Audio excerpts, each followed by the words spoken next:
I thank God for this opportunity again to be back in your church. By the way, I would like to take this time to thank everybody nga nag-attend sa amon nga Pastors and Workers Conference sa Iloilo Baptist Church sa Professional and Business Men's Workshop. Salamat gid sa inyo.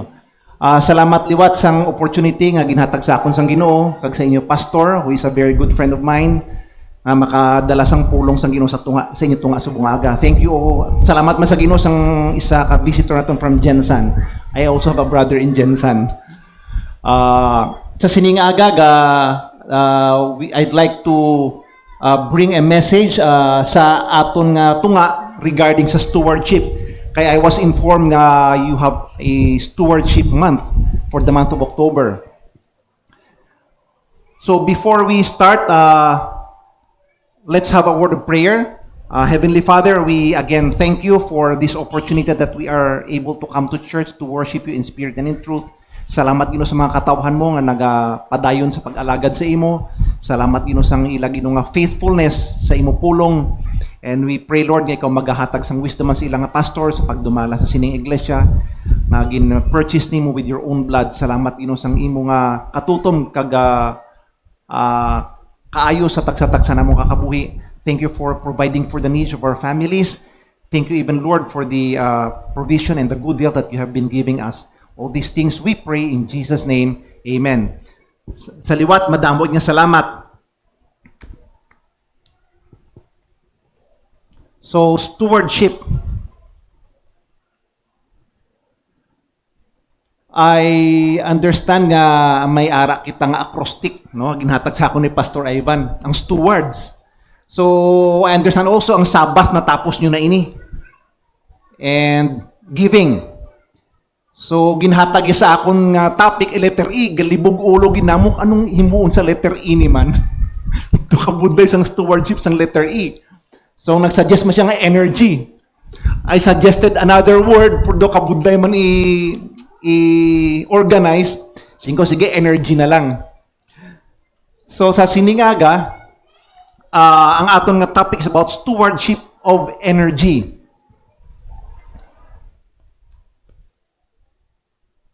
Ang energy have several definitions, kag may mga synonyms man siya nga nakita nakon. Isa sina generated power, iniguro mga engineering na mga terminologies. So, isa pagit is person's spirit or vigor. Ang determinasyon sang tao bala ang iya passion, energy. Mayara strength, ang iba niya paging synonyms are power and forcefulness. And ang steward naman, I'm sure this was explained to you before, if you're a steward, you're a manager. You're not the owner, you just manage. You are an attendant or a custodian sang isa ka bagay nga gintugyan sa imo para imo nga palakaton. Okay. So ang sa aton subong nga aga nga topic, ang more nga gamiton ko ini sining person's spirit or vigor, ang strength kag ang power nga definition. Kaya do ambot ko makita mong energy nga word sa Bible, duway ko sa may nakita, kung may ara gid man, basi gamay lang gid. So, as a background, sa ginbasa na ito sa Book of Philippians, chapter 4, kung madumduman ninyo, ining Book of Philippians, ginsulat ni Apostle Paul while he was in the Roman prison. This is a church that is well beloved by the Apostle Paul. Kadamig din sila nga church. They're fire for God. It was in this church in Philippi that Paul met Lydia, ang seller ng purple, kung madumduman yung story. Kag later on, nami sini nga babayi, kag ginhimo niyang iyang panimalay, nga mangindo where the disciples would assemble, kag gahimo sang ilang ministries. But ang pinaka-popular gid about Philippi is ato ba lang nagpriso si Apostle Paul and si Silas, hindi may ara linog. Naglinog ng bukas ang mga ganhaan sang prisuhan. Kag ang jailer, kung tani, patyo niya niya ako galingon. And to make the long story short, na-save ang Philippian jailer kag ang iyang panimalay. So, muning background sang Book of Philippi. Sang Book of Philippians, I mean. So, pagkabasahon ko lang ang Philippians 4:13. Pero, makuha lang ta verses karon mga sa between 1 to 13. as we go along with our points. So, can you recite it with me? I know, memorize nyo ni. Can we recite it all together? Ready? Go. I can do all things through Christ which strengtheneth me. BP yung abe. I can do all things through Christ which strengtheneth me. Very good. So, nami, gini siya nga memory verse. Kasimple lang. So, ang aton una-una nga tunaan is, kagintagaan kita sang Ginoo sang kusog. By the way, it's God who is the source of all our strength. Do you agree? Ang kay sa Dios sa tananhalin. So anong himuon ta as a steward of that strength? Dapat gamiton ta ini nga kusog, ini nga power para mag-alagad sa iya, ibalik ta sa iya. Just like sang inyong lesson about the Sabbath, about the tithe, iya sang Ginoo ginabalik ta sa iya ang paghimaya, kagadayawan. Amo man sa aton nga kusog. Serve the Lord while you are still strong. Sa Philippians chapter 4 verse 3, ang balsang pulong dira sang Ginoo, and I entreat thee also through yoke fellow, help those women which labored with me in the gospel, with Clement also, and with other my fellow laborers whose names are in the book of life. Ini nga verse gasugid sa mga laborers. Kaya makita laborers sa construction, Pastor Ivan knows this, no? Ang mga laborers, amo naghihimok sa mga bugat nga trabaho. Mga makapoy nga trabaho. Kaya it's because they are strong. Ang mga designer na sa mga plano-plano, why na sila isa kabalo magpastaan sa mga siminto, kag sa mga mabugat nga bagay, maglampo sa martilyo. Ang mga laborers, amo niyang persado gid. So in order for you to be a laborer, dapat strong ikaw. It's because the stronger you are, of course, the more you can do and accomplish. Bisan sa Kristohano nga pagkabuhi, amo na. The stronger you are, the more you can accomplish. So, paano ta karon mag-serve sa Ginoo? How can we use this strength to serve the Lord? I have only 3 in my list. I know you can add to this one. Magpuli ka mo, you can think of something more. So, una-una is proclaim the Savior. No? That means, isugid ta si Kristo Jesus, ang especially ang kaluwasan na gina-offer niya. So, paano ta na mahimo? Ang content dapat sang ato nga pag-proclaim sa iya, pagsugid sa iya, muna yung una-una. We have to tell people, lost people, what He did.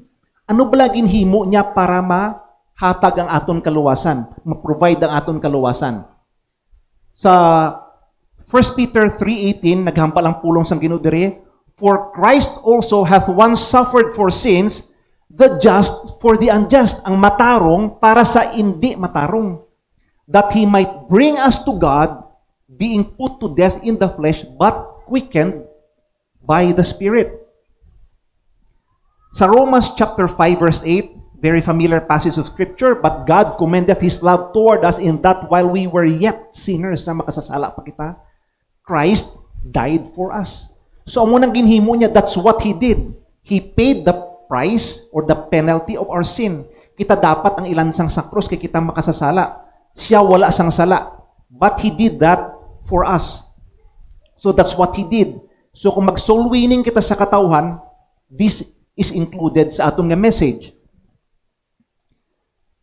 Ano pagid? We tell them what He did, and secondly, we should tell them who He intended to save. Para kay sino ning kaluwasan na ginhatag sang Ginoo, nga gina-offer sang Ginoo. Sa 1 Timothy chapter 2 verse 4, naghambal ang pulong sang Ginoo diri, who will have all men to be saved and to come to the knowledge of the truth. Gusto yung tanan-tanan gid. May mga grupo sa mga sikta, these Calvinist people, gahambal sila, ang Ginoo ya, why na patay para sa tanan. He only died for His elect. Because they believe nga ang mga linuwas lang, ang iya lang gimpili, amo lang maluwas. And amo muna pag-interpret nila sang very famous tanga verse, ang John 3:16.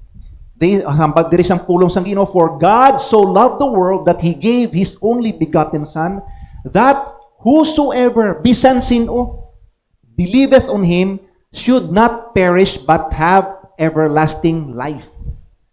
Ang ila naman pag-interpret, ining whosoever, no? Amuning God so loved the world, only the world of the elect, ang mga pinili lang sang Ginoo. But it's so absurd. Kaya very clear ang pulong sa inyo, tanan gid nga tawhan sang kalibutan. Everybody has a chance to be saved. Gin-offer ni tanan sang Ginoo.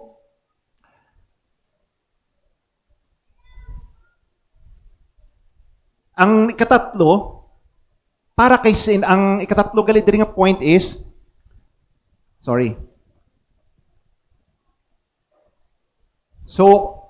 anong ginhimo niya? Para kay sino tong ginhimo niya? And what he is willing to share. Ano ba lang gusto niya ihatag sa isa ka tawo nga linuwas niya? Sometimes we tell people about the gospel, ginatsugid ka lang nga, amuni kay ko hindi ka magbaton kay Kristo imamanluwas, impierno gid kaduan mo. Only the negative side. I think para mabalance, we should also present to them the other side. May mga benepisyo man kung ikaw magtuo kag may magbaton kay Jesus Christ nga imo manluwas. What he is willing to share is ara sa Revelation chapter 20 verse 6, hambal sang pulong sang Ginoo dire, blessed and holy is he that hath part in the first resurrection. On such the second death hath no power. Why naggahom ay kadua nga kamatayon nga muna sa impyerno. But they shall be priests of God and of Christ, and shall reign with him 1,000 years. Maga-reign kita, dumala kita sa sininga kalibutan with him. Kay siya ang mangin King of Kings and Lord of Lords. Dali na lang eleksyon, barangay eleksyon. Ang mga nakakadto sa isa ka barangay hall this week lang, no? Sako sila. Kay ang ilagali ang barangay election gali nga campaign period 10 days lang. Dito ko lang nabalan kay ang mga presidential tapila na kabulan. Ilagali 10 days lang para libuton ila barangay. So very preoccupied ang mga tao sa eleksyon, makakuha pwesto. And that is only for 3 years. Sa presidential, 6 years. Senators, 3 years, no? Pinatyanay pa na sila para makakuha lang pwesto to govern the people. But if you're a Christian, you're wise, ariho, 1,000 years. Why re-election? Why kagakampanya?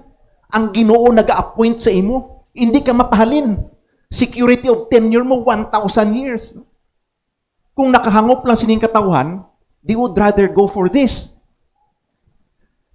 Hindi lang during the millennium.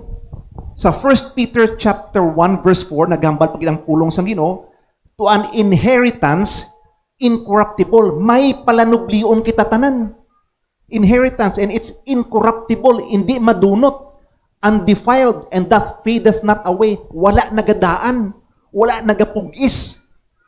Reserved in heaven. Para kay sino? For you. Nakareserba na para sa imo kag para sa akon. So amo na mga benefits sang isa ka tawo nga ginluwas sang Ginoo. So hindi talang pag-isugid nga i-proclaim nga hindi sila magpa-impyerno, kundi may ara pagid benefit. Katahom sang langit, hambal gani sang isa ka verse dira, I have not seen nor ear heard. Why pa nagsulod sa pinsar sang tao kung ano katahom ang ginaman sang Ginoo para sa aton tanan. So first is we should proclaim the Savior, sugiran pa sila para makaagoban sila sang kaluwasan. Amo nang una-una nga tagaan ta sang pulos ang aton bala nga energy, ang aton nga strength. We serve the Lord by proclaiming the Savior. Ang ikaduha, magamit ang aton nga strength to serve the Lord, to prepare the believers. Sa 2 Timothy chapter 2 verse 2, and the things that thou hast heard of me among many witnesses, the same commit thou to faithful men who shall be able to teach others also. Kabalo ka mo, ang ginagamit sang Ginoo are faithful men and women. Para magamit ikaw sang Ginoo, you should be faithful to Him. So ang ginapaabot ng sini is discipleship. Ang tao nga nasugiran mo, nga nakaagom kaluwasan, it's the obligation of the believers of the church nga i-train ina sila. tudloan sila sang pulong sang Ginoo agud magtubo kag sa pagkaulihi they will be equipped para makatudlo man sa iban paano maluwas. Kung malangin networking, no? Pasapasa man ni ang nabalaan naton itudlo sa ila, agud ko magtubo sila, ang nabalaan na tudlo man lang sa iban. That has been happening since the time of Christ. Jesus Christ, how many disciples? 12 sila nakabilog. Nag-amat-amat damo. Nag-120 na sa Book of Acts, naging mo 3,000, pagwali ni Peter, naging mo 5,000, and multitudes. Hasta subong sa atong panahon, damo-damo na Kristohanon. It's because sang discipleship. So, obligasyon naton to disciple others. So, we ought to teach them the whole counsel of God so that they can be used of God also para nga isugid ang atong manluluwas sa ibang pagkakatawhan. So, serve the Lord while you are still strong. Samtang may kusog pa ikaw. While you are still young and energetic. Why kung gahambal nga ang mga may edad-edad, no? Why energy, may ara man gyapon sila kusog. Mahina-hina lang sa mga hubin, pero may ara pa na sila bilin. So while you are still young and energetic, sige, gamitan ng energy para sa pulhaton sang Ginoo.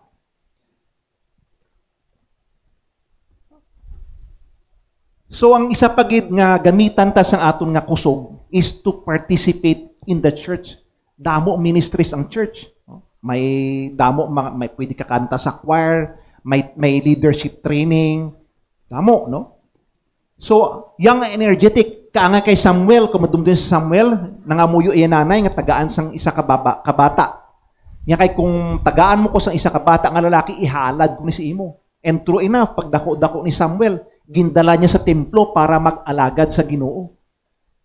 So, samtang bata pa, ang kabataan naton, salamat sa Ginoo sa nakita ko itong mga juniors nga kanta kagina, no? Salamat sa mga parents nga you allow your children to serve the Lord in this way.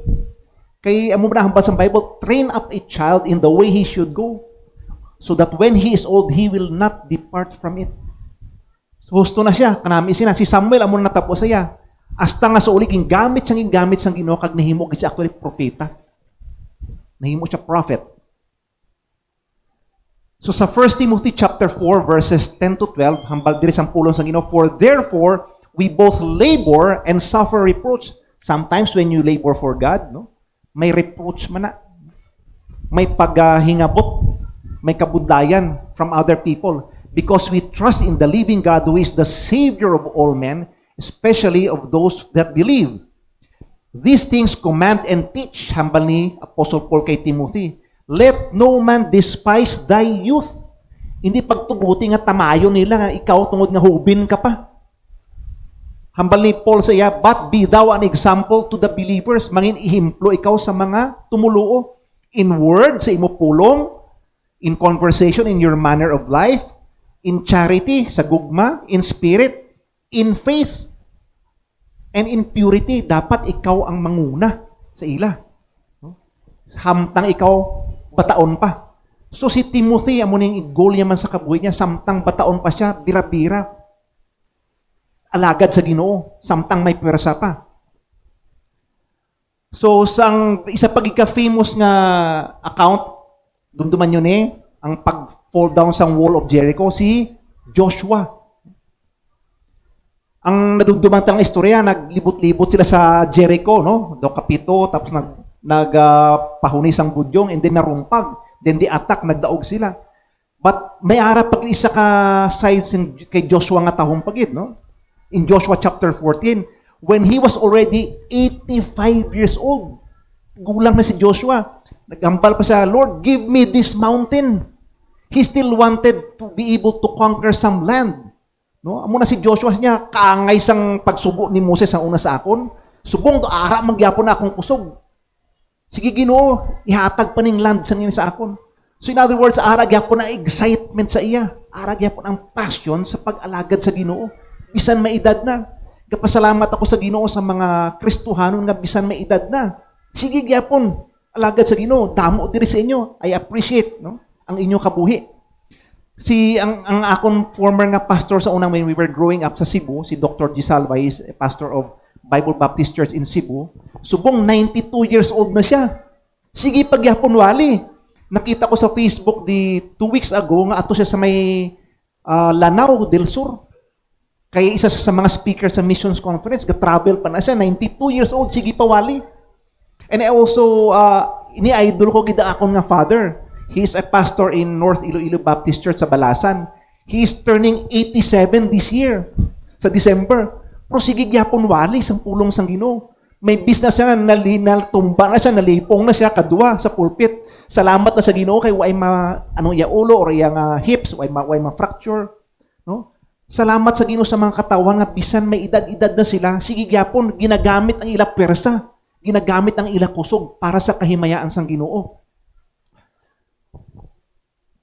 So some of you who are not as strong anymore, no, can still be used of God. Magamit pagyapon. Importante samtang makabangon kita, wala lang kita balatian, no, alagad sa Ginoo. Hibo ang tatanan para sa kahimayaan sa aton Ginoo. Even Jesus Christ himself sa Luke chapter 2 verse 49, ang baltisang pulong sa Ginoo, and he said unto them, how is it that ye sought me? Kay kabalo ka ang background sini paghatapos ang Passover na pululi ng si Mary, si Joseph, ang ilang bilog nga grupo. After 3 days, natalok pang dala, ay, di na si Jesus man, why na sa dihaw? So, gimbalik kanila, so amuning incident. No? How is it that ye sought me? Wist ye not that I must be about my Father's business? Why bala kabalo ka mo? Why bala ka mo kabalo nga ginihimo ko lang hilikuton sang akon amay? So, bisa si Jesus Christ, when He was 12 years old, He's doing His Father's will. So, mumana sa aton, maybe we are 12 years old or below, or even we are more than 12 years old, mumana dapat we ought to do our Heavenly Father's business. Pagpangdaog sang kalag. So serve the Lord while you are still strong. Strong what? Ang isa ka definition ginagin pakita ko sa is a person's spirit and vigor. So we will use this definition atong ini siya nga definition sa atong second point. Strive to keep yourself strong spiritually. Okay?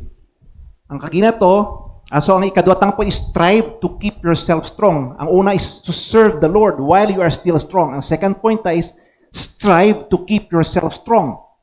So we should strive to keep ourselves strong spiritually. No? This refers to the person's spirit and vigor. But silingon sina, ang aton bala nga passion, ang determination, tanga we will do God's work whatever it takes. Amunang ang Kristohano nga kinalang sang Ginoo subong sa aton panahon. We ought to strengthen ourselves spiritually. Hambal sa Philippians chapter 4 verse 8, mabalik kita jutay sa aton nga text, no? Finally, brethren, whatsoever things are true, whatsoever things are honest, whatsoever things are just, whatsoever things are pure, whatsoever things are lovely, whatsoever things are of good report, if there be any virtue and if there be any praise, think on these things. So, ang botsilyo sini, our mind should be preoccupied with these things. Ining mga bagay nga true, ining bagay nga mga honest, things that are just, matarong, pure, mga putli nga bagay, lovely, and whatsoever things that are of good report, dapat amo nang unod sa aton nga pinsar. Kaya kung tanawon ta ini bala nga characteristics, this describe God's character. Ining truth, just, pure, tanan karakter ni sa aton Ginoo. So, kung amo ning permi unod sa aton nga pinsar, we will be stronger spiritually. Hindi kay kung ano-ano unod sa pinsar naton. Kung kisa pinsar ta, ang paano lang kita makagana sa kabuhay ta, although ay malain sina.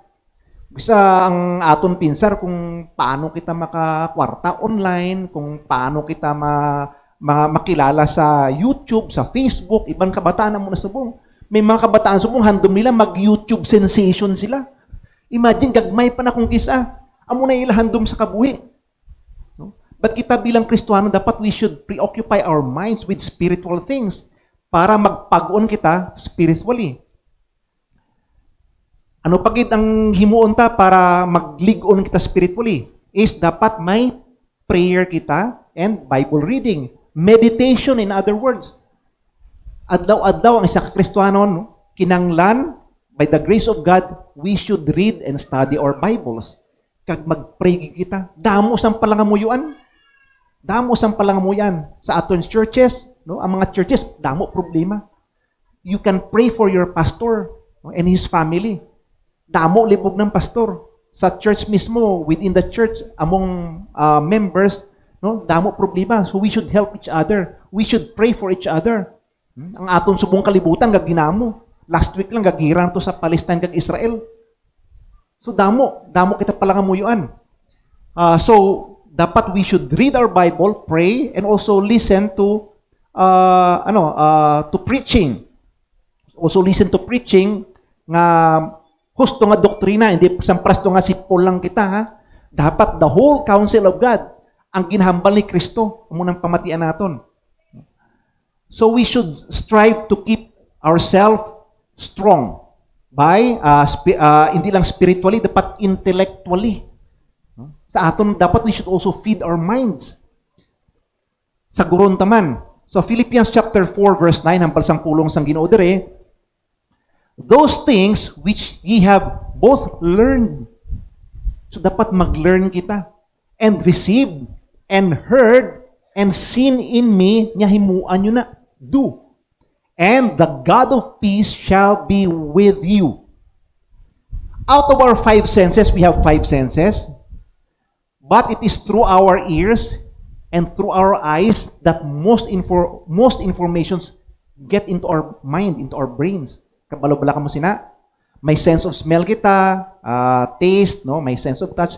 Pero kalabanan kisang information nga ma-learn naton, gasaka sa aton brain, is from what we hear and from what we see. Amon hambal dire. And received and heard and seen in me, do, himuan nyo. So wisdom, dapat mag-accumulate isang wisdom. Mag-accumulate isang wisdom. No? Wisdom is the right use of knowledge. We accumulate knowledge and then himuon ta na para sa maayo amo ng wisdom. Kay knowledge in itself, why na it won't benefit. Dapat magamit na sa maayo, especially sa buluton sang Ginoo. Although batian ko man, I'm sure batian nyo man mahambal man ang iban nga tiyang pag-alagad sang Ginoo hindi man ni paalam-alam gid. Kay tinagwa man gani ang Ginoo sa mga ordinaryo lang nga tawo sang as disciples, fishermen and ordinary people. And bisan sa aton subong sa aton panahon, God still uses simple nga mga tawo. Amo na ibang gahambal sang hindi man na paalam-alam gid mag-alagad sa Ginoo. Si Pastor Narvaez, nabatian ko ni one time mambalya, huuman gani hindi man na paalam-alam, pero hindi man na pamango-mango. So bilang kaanakan sang Ginoo, we should strive to learn. We should be strong intellectually man. Kay kabalo kita ang pulong sang Ginoo, especially may mga grammar ka gina-istorya si Pastor Ivan. We need that para ma-interpret na mayo ang Bible, para makabenepisyo sa aton. Proverbs 24:5. Hambal diri, a wise man is strong, yea, a man of knowledge increases strength. So kung damo ka gid nabalaan, no? Gadugang ni sa imo nga spirit nga intellectual strength. Although may verse man sa Bible nga, in too much knowledge is much sorrow. Umpot silang balansihon ta. No? Kaya may aram sa ibang tao, sobrang nagkaalam nga do ka pilosopo na bala. They go against the word of God tungkol sa sobra kaalam. That's not what we mean. Ang aton, mag-alaman kita para makaalagad kita sa Ginoo sang aton nga alam. So, adlaw-adlaw, dapat we should learn something new. Amo ning tun-an namon sa amon nga klase. Learn something new every day. No? Sorry, nag-abansi ha. Oh. So, tanawa, siya gani, gatingwag siya mag-learn every day. No? Tanyo? Pang dilap-dilap pa na sa ilosang page. No? So, bilang Kristohanon, ang aton nga intellect, we should also feed our intellect. Hindi lang spiritual, pati intellectual. And also, paano pag kita mag-strong? Also, physically. Kay may ara verse sa Bible gambal sa Matthew 26:41. Hambal dira, watch and pray, hambal ni Christ, nandito sa Garden of Gethsemane, that ye enter not into temptation. The spirit indeed is willing, but the flesh is weak. Anhon mo ka, pag-unsay mo, kakusog spiritually, kung ang flesh is weak, why ka sa ma-accomplish or gamay lang imo ma-accomplish. So, gaalalangot sa tanan. spiritual strength, intellectual strength, pati physical strength. Galalangot ni sila. So dapat kung spiritually strong kita, dapat we should also i-strengthen taman aton kaugalingon physically. Kadumdum ato sang stories tong apat na pamatay, si Daniel, si Hananiah, si Mishael kay Azariah, or we usually hambal si Shadrach, si Meshach and Abednego. Sa patawag sang hari, isang prince sang eunuch, hambal sang hari, ang tanang mga wise men dirang kabataan, kauna sang nami. Pag gindalaan sila sang pagkaon, umpot kitaon da, gindalaan sang pagkaon, nag-refuse sila. Hambal ni Daniel, kay may manok na kag mag-wine. Hindi kami sina, kung wala ketchup kag only rice, hindi kami sina. So, no, I'm just kidding, no? Usilingon, hindi sila magkaon sa mga sang foods that seem unhealthy para sa ila. Ano hambalila sa prince sang eunuch, sa chief sang eunuch, nya hindi kami magkaon sila. Ha? Pakot niya gid. Tagaay lang kami bila. Ade kay sorry, galapaw ako na. Tagaay lang kami bila, swabla kagang apan-apan, okay na kami sina. Why na sa King James basi mapangitaon niya kag sa NIV lang na siya. Ang apan-apan kag laswa. So in other words, tagaay lang kami sang utan bala, sang healthy nga food. Kag tilawan ta lang 10 days. Kag tanawon tang diferensya namon kag sang ilang nga nagkaon sa mga pagkaon sang hari. So, to make the long story short, they found out nga mas healthy sila. So, amo man ang kita, no? Okay man ang kaon ta sa litson, kaon ta sa mga namit, no? Kay namit pagit magana, magaon kung namit ang pagkaon. Practically kung mga namit magluto, bisan apan-apan nagatapok ng kanon kung namit mo, di ba? Oh. So, we should also make ourselves healthy physically. Sa Luke chapter 2 verse 52, si Jesus mismo, and Jesus increased in wisdom and stature and in favor with God and man. So ining wisdom, muning intellectual nga side, ginistoryan ta kagina. Stature, physical. And muning favor with God and man, spiritual strength. Mismo si Christ gina-practice niya ini, in tatlo nga ini. So wisdom, stature, and in favor with God and man. So ang first point natong is serve the Lord while you are still strong. Samtang capable pa ikaw, may persa pa ikaw, alagad sa Ginoo. Ikadua, that we can be stewards of God's strength na ginahatag sa aton is to keep ourselves strong.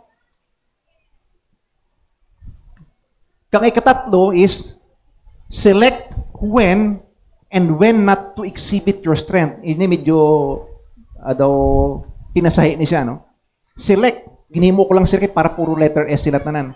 But siligon, we should be able to discern. Kaya gintagaan kita sang Ginoo sang kusog, sang puwersa, no? We should be able to discern kung diin ta na gamiton. Kag kung diin ta na siya, hindi paggamiton. Ang undersini is when there's a race to be run. So, we select when to use our strength or to show our strength, letter A, when there's a race to run. Psalm 19 verse 5, hambal sang pulo sang Ginoo, which is as a bridegroom coming out of his chamber and rejoiceth as a strong man to run a race. So, ang strong man, run a race. Kung nagakarira kita, nagapa-indis-indis, no? Dapat kusog ka. Dapat you have to be a strong man. So, ang diri naman sa ikadua, hambalya diri, may isa diri ka verse sa 1 Corinthians chapter 9, verse 24 to 27, ini hambal ni Apostle Paul. Know ye not that they which run in a race, run all, but only one receiveth the prize. Ang champion, isa lang gina. O do sa aton subong may first place, second place, third place, no? Pero ang magadaog silang champion, sila isa lang gina. Run all, but one receiveth the prize niya. So run that ye may obtain niya. Tuduhi dalagan, ibugos imo persa, iubos sa tanan nga ikasarang mo. Amo na magmarathon. Tanan na, ubos ita ng persa. So run that ye may obtain. So give your best. And every man that striveth for the mastery, yeah, see, strive gagid. Himuon mo gid ng tanan, striveth for the mastery is temperate in all things. Now, they do it, sa secular world, they do it to obtain a corruptible crown, but we, kitaya, an incorruptible. I therefore so run, kita nyo ang pag-describe, may so gina-run, hindi lang kasi madlagan lang ordinaryo. So run, that means tuduhigid lagan. Not as uncertainly, so fight I, not as one that beateth the air. Hindi isang pasapayan lang, kundi focus sa goal nga magdaogid. Hindi lang kay mayo man magdaog, mayo man hindi. O do isa man lang magdaog, pero ang imo ba lang attitude, dapat focus nga dapat ikaw gid magdaog. But I keep under my body and bring it to subjection. Disiplina sa lawas. Disiplina sa kagalingon. Lest that by any means when I have preached to others, I myself should be a castaway. May isa pa da ka-verse yan pa si Apostle Paul gani, I press toward the mark for the prize. May padya na ang aton pagdalagan sining kalibutan. Prize of the high calling of God. I saw in YouTube recently lang, ang may isa nga gina-training ng mga gymnast blagag, may pangkabataan babae, siguro pa mga 6, 7, 8. Grabe ang pag-training na sang pagrubalintong sang kabataan, may nag-train sa ila. Kabakita mo yan, discipline, hindi lang sa kabataan, pati sa coach, sa trainer. So they strive for mastery. Dapat ma-perfect, kapilag na sulit-suliton, hasta ma-perfect gid. Kay kabalo ka mo mag-Olympics, di ba, bisan ang pagtupa sina. Ginaisip, dako na point, kung ma-outbalance ikaw, minus na. Dapat pagtupa sina, pag-triple somersault sila, pagtupa sina. Dapat ligon gid. So kapilag nila praktison, hasta makuha gid. Kaya they are striving for the mastery. So dapat as Christians, kita mo man sila dapat, when we serve God, we should strive for the mastery. We do our best, spiritually, intellectually, physically, himuon tanan. So ato kagina, when to use or show that strength, when we are running a race, arip sa paka-verse, Hebrews chapter 12 verse 1, you know, the Christian life is a race. No, pa in this gini, this is a competition. Hindi kita mag-compete sa fellow believers, but we strive to be better. Hebrews 12:1, wherefore, seeing we also are compassed about with so great a cloud of witnesses, let us lay aside every weight. Ang tanan nga mga weight, nagapugong sa aton. Kabalo ko mo kung mga swimmers na, kita mo na sila, ang mga swimmers, nipis-nipis nila mga bayo na. Gapangwan pa na sila, gapang shave pa na sila. Tanan nga mga balahibo gina-shave pa na, kaya butang pa na sang head cap para hindi, alam mo kung may mga hair, may drag pa na siya. Amo na mga weight nga dapat i-lay aside. Let us lay aside every weight and the sin that doth so easily beset us. Kung kisa bilang Kristohanon, may aragid sang sala, kung kisa nga dugdalik kita mahulog sa amo nga sala. We are strong in some points, but may aragid na. Sa akong kisang problema ko, mag-drive. Kasi may mga ambot kong ga-drive ninyo. May mga sabad-sabad bala kung isang gutok na sandalan, overtikan ka pa, no? Sabad kong isa, mga iban ga motorcycle, way bla disiplina. Isa mga sikad, mga bisikleta, isang gatabok, may harap pa sila gatabok kung isang gatanga. Matabok na kung kisa, muna ginaitudang ko ng kabataan, magtabok gani ka mo, diri ka mo lantaw sa wala, sa gapadulong. Paglabot tunga-tunga, paglantaw nyo diri. Pro, ginapa siya, lantaw man kamo gyapon di. Kay base may ga-overtake. So, muna balang kinanglan, dapat aware kita permi. So, nga muna problema ko sa pinangakig ko na, samtang ga-drive, ga-upos pasinsya ko. No, kung kisa galing, ang masubok isa kay, sige, pangakig mo, ga-ugtas ka, arang kabataan pamati sa likod. Ano si daddy naman, ginugtas. So, doon di mayong example, amuning siguro the sin that so easily beset me. Ang reklamo permi, no? Murmuring dapat sa Bible, no? So, ambot sa inyo, amuning ako niya nga the weakness ko permi ko kakumod mag-drive, no? So, mahambal lang iban sa inyo, ay, hindi ko na problema, Doc. So, kung di na problema ang driving, I want you to pray for me. Budlagit para sa akon. So, lay aside every weight and the sin that doth so easily beset us, and let us run with patience. Ang pagdalagan tayo in Christian life, dapat may dako ni nga pasensya. Let us run with patience the race that is set before us. Ang sunod na naman is ang sa number 3, ato ginang when to show our strength. Din ta ni gamito ng strength ta. Subong naman, when not to use this strength. Philippians chapter 4 verse 5. Ang badre, let your moderation be known unto all men, the Lord is at hand. Ang moderation in the Greek is epiekes, they pronounce, which means leniency, lenient ikaw, or merciful, or tolerant. That means, bala, you have the strength, you have the power, you have the authority to impose something, pero ipaiway mo. For things that are more noble, for things that are more important. Kaya hindi man all the time nga, kay kasarang ka maghimo, himo mo all the time. So, amo nang basa sa ginbasa naton nga verse sa Titus chapter 3 verse 2. May isa ka word sa Bible nga ginagamit that would fitly describe this one.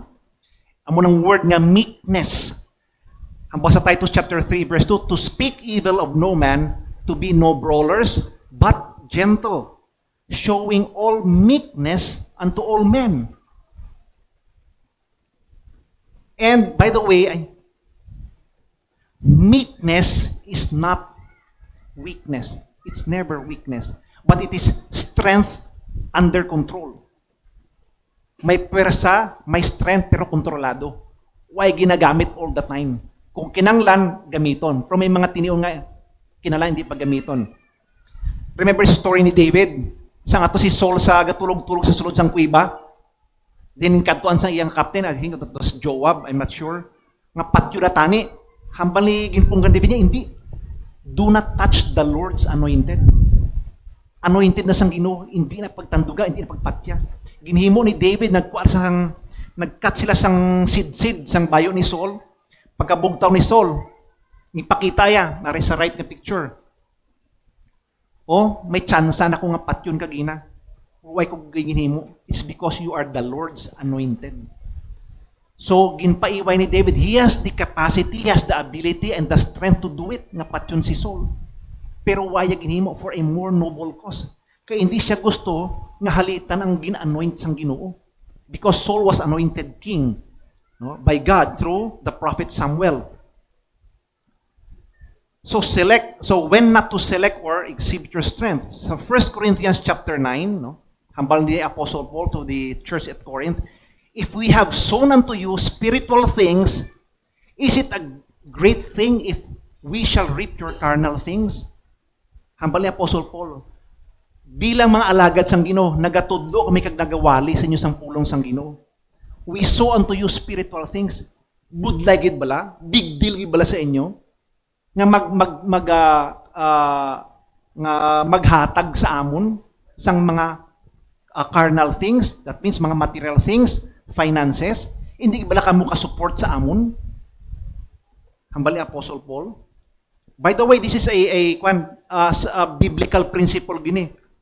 O hamba sa verse 12, if others be partakers of this power over you, ang ibang nga tao, partakers of this power over you, are not we rather, gabayad ka mo buwis nyo sa gobyerno, gabayad ka mo tuition sa eskwela ka mo sa eskwelahan, nagatudlo sa inyo sang secular things, kami pa, spiritual nga bagay ginatudlo namon sa inyo, para ni sa inyo kaayuhan, sa kaayuhan sa inyo panimalay.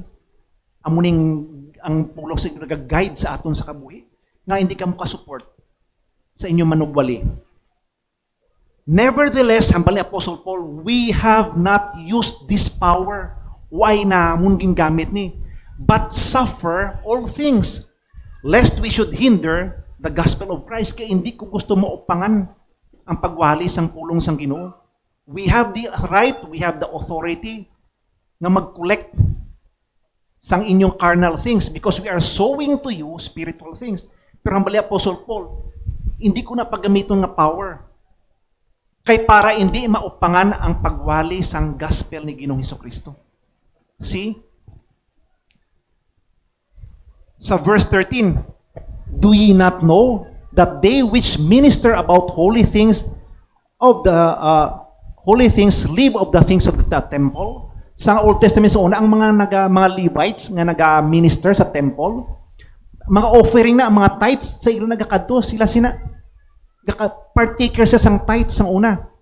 So, do ye not know that they which minister about holy things live of the things of the temple? And they which wait at the altar are partakers with the altar? Ang nag-alagad sa altar sang Ginoo, sa templo sang Ginoo, kung ano daw mga offering, partaker na sila. Amo nang principle since Old Testament. Verse 14 of 1 Corinthians chapter 9, Badre, even so hath the Lord ordained, ginordain ini sang Ginoo, that they which preach the gospel, ang nagawali sang pulong sang Ginoo, should live of the gospel. Dapat mabuhi man sa ila, pagi sa gospel nga preach nila. Of course, part sang ginatudlo is ang aton nga stewardship in sa aton nga giving. No? Part of that, dapat ko anong collection sang church, may parte ginang manugwali. Amo na, hambal sang Ginoo. It is ordained by the Lord that they which preach the gospel should live of the gospel.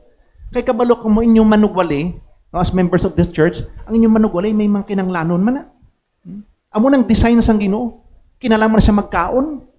May ginabakal man ang maintenance. Ay, may ara. Why pa? So amo na siya. So may mga kinanglanon na. Kapimpa subong, may asawa na siya sa una, isa lang sa Laguna, subong may ara na. Ti kung pakamiwang pag-isang Ginoo kag tagaan sila sang kabataan, ti otro pag ginagasto. So ang plano sang Ginoo muna, ang ginatudloan dapat mag-support sa nagatudlo. They which preach the gospel should live of the gospel. But I have refused none of these things. Neither have I written these things that it should be so done unto me. Yung ay ko nang isulat para himuon nyo sa akon. Ginatudlo ko lang kay amo ning prinsipyo sang pulong sang Ginoo. For it were better for me to die than that any man should make my glory void. Mas maipang patay na lang ko sang ang kadayawan ara sa akon. So, sa Matthew chapter 26, doon duman itong stories ini, ng pagdakop kay Jesus Christ, ginlabo ni Peter ang isa ka soldado, matiyag guro, liog itong kanya mo. Paglabo, galing guro, nagtakilid. Di ka, sa among dalunggan lang na igo.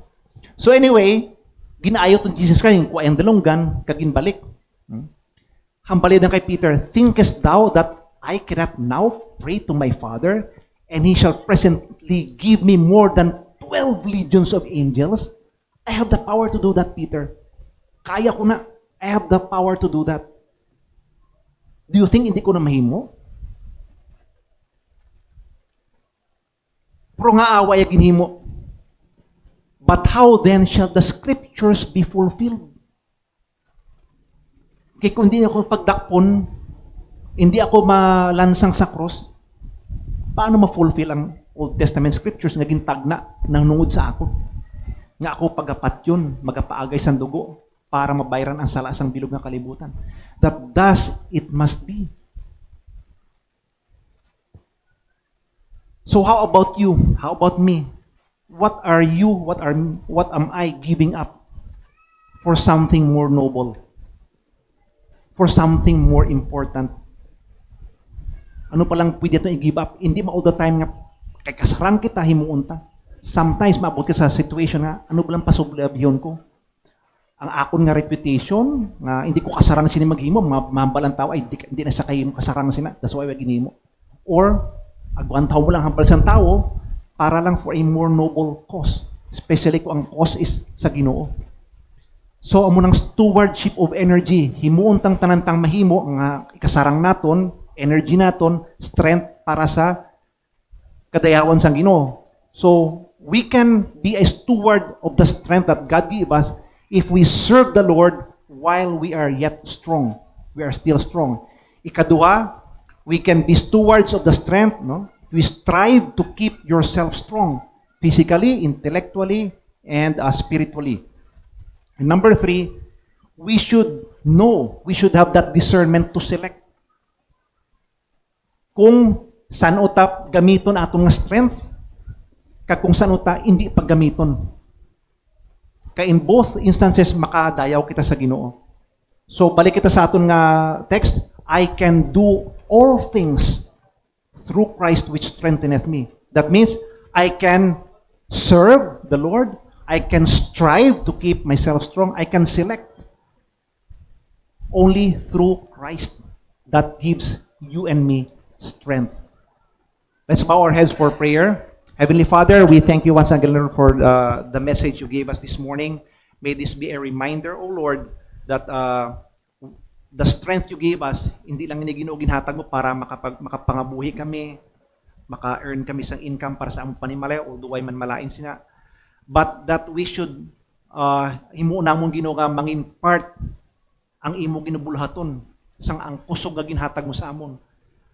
Na dapat you should be a partaker also of the strength that you give us. Help us, O Lord, nga ang amon ginawa kusog ginhatag nimo, hindi mangin wala sang pulos, kag hindi lang ihatag namo para lang sa kalibutanon nga mga bagay.